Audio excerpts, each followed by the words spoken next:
People are powerless against your prayers. Did you know that? You know, whenever you pray for someone and you really want what's best for them, especially if you love them and you see somebody going so far away from God, you want to stop, you want to shake him, you want to say, can you please listen to me? Wake up and realize how wonderful God is.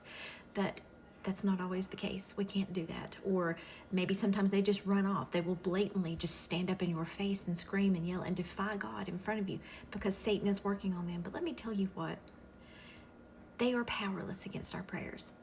There is nothing they can do about us praying for them. Not one thing. And you don't even have to tell them that. Don't tell them you're going to be praying for them no matter what. Pray. Just you sit down and you pray. You know, and it seems hopeless. I'm dealing with that right now.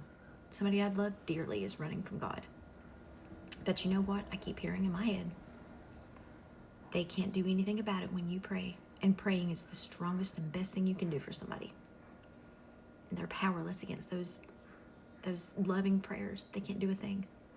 So if you were going through that, if somebody you love, or people that you maybe don't even love, maybe it's an enemy. If you're trying to tell people about God and they just stand up in your face and defy him and ridicule you and tell you they hate you or whatever they're doing, just go the other way, turn the other cheek, don't say another word, and then hit your knees away from them and pray just as hard as you can. Don't let their negative reaction to your love and caring and telling them about Jesus, don't let that stop you from praying for them. If anything, let that fuel the fire inside of you. You're more determined now than ever to make sure that they feel the love and the touch of God. You know, it's one thing, a lot of people want proof, you know, and that's not how God works. You know, the faith is believing then seeing, not seeing and believing. And sometimes that's what people say. They only will believe if God shows them this. Pray, and this is how I've started praying. Pray for the touch of God to heal their heart, to enter their mind and their soul. That magnificent, amazing touch that surpasses all understanding and comprehension that a human could possibly come up with. Never in our wildest dreams could we mimic the feeling that God gives when he touches a soul. There's nothing, no comparison.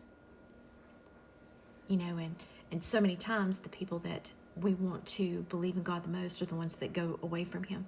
But that is the enemy, that is him, and the closer those people come to accepting Jesus, the harder he's going to fight. And he's going to fight us too, because he knows, okay, they're really fighting hard. I've got to put things up in their way. I've got to distract them so they won't do anything else. So whenever you're doing something for God, when you're praying for something, when something comes on your heart and you know God put it there, be prepared for a whole lot of distractions, for a spiritual battle to rise up against you. But you have the most powerful weapon on the face of the earth that beats anything evil, and that is prayer. You have got that open, direct line of communication to God, and the enemy cannot do one thing about it except try to distract you from doing it. So just, you know, I felt like somebody else besides me needed to know this and to remember, you know, just because somebody is not listening to your words, your voice, when you tell them about God, doesn't mean you need to stop. That just means you need to step back. You've done your part, then pray. Let God do the rest.